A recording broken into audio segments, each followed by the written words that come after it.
Good evening, everybody, and welcome to the Imps View podcast show with me, Cornell B, / DJ Cornell B in the house, back again with another video. It's match reaction pre-season time, where you've just seen Lincoln City lose 2-1 to Grimsby Town. Before I get in the video, I have to say thank you very much to the 677 subscribers who have subscribed to my channel. I'm planning to get it up to 600 to 700. It would be very, very appreciated. But taking it in baby steps, honestly. So without further ado, let's get into the video. So today you saw us, Lincoln City, play against Grimsby Town, and we lost 2-1 to them at Blundell Park. Obviously, Skobala started Collins up front. We thought we were going to see Street up front, but Street was dropped to the bench. We saw McCarmer and Collins play up front today. And we saw Towler and Bradley, Deriqua. We saw Bayliss, Hamilton play today. Moylan played today.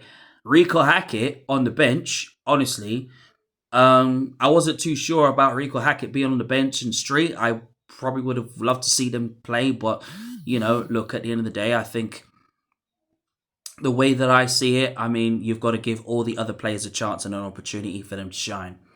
I thought 5-10 minutes it was good. Had a very good decent spell in the 5 and 10 minutes of the game. We were the better side, creating chances and doing what we do best. 50 minutes after all that hard work that we did, that good hard work that we did, and all that fantastic effort that we did, it got ruined. Dara Burns scores 1-0 down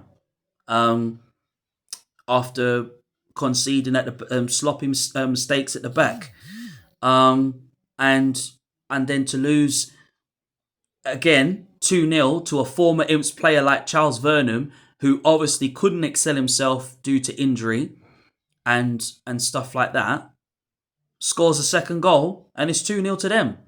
And today, in pre-season, we got taught a very fine lesson in that first half.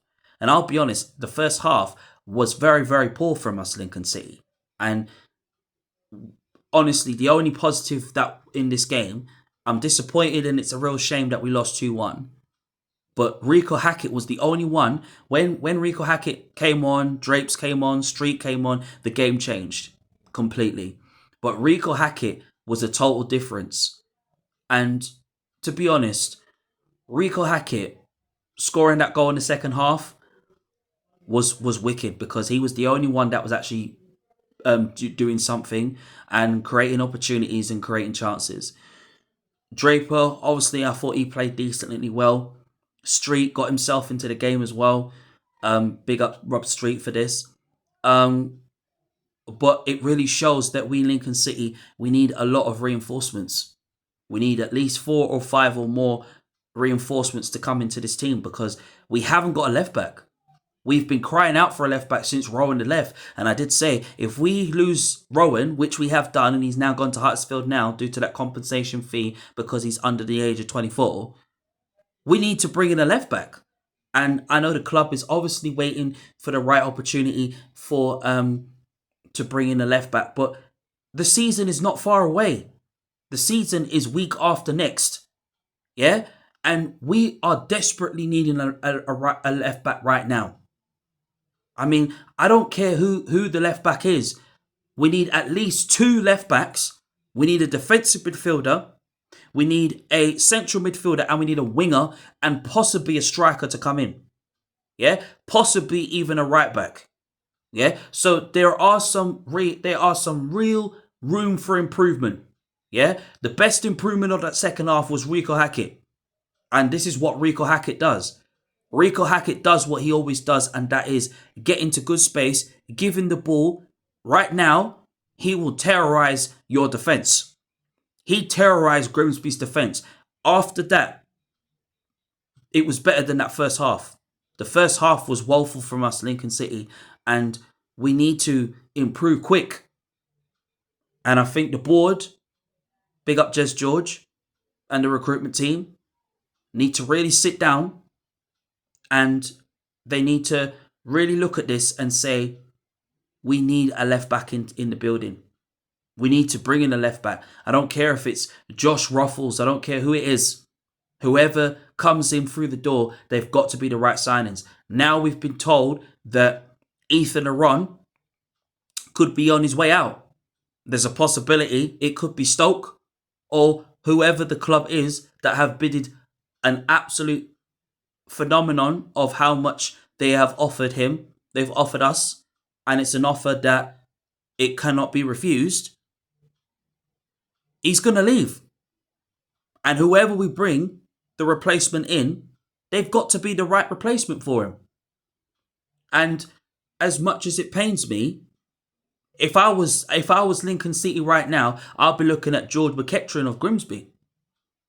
I'll be looking at Osama Ashley. I'll be looking at Camille Conti.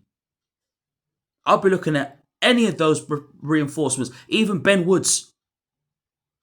But they've got to be quality, solid quality signings to come in to replace Ethan Aron. Because to replace Ethan Aron now is very, very difficult. It is very, very hard. But seriously, room for improvement and reinforcements is really needed. Right now, the players can walk off the pitch now with their heads held high. Yeah, we lost 2-1 to our arch rivals his pre-season. But right now, the difference is that we need reinforcements. We need to bring in a left back. We need to bring in a central midfielder to replace Ethan Aron. We need to bring in a defensive midfielder. We need to bring in a winger. We need to bring in a striker. Because we all know that Street and Collins have nailed that starting 11 for August 2nd. But seriously, reinforcements is needed right now. Thank you very much for watching the Imps View podcast show with me, Cornell B, / DJ Cornell B. Up those Imps, and I'll see you on Thursday for the meet and greet.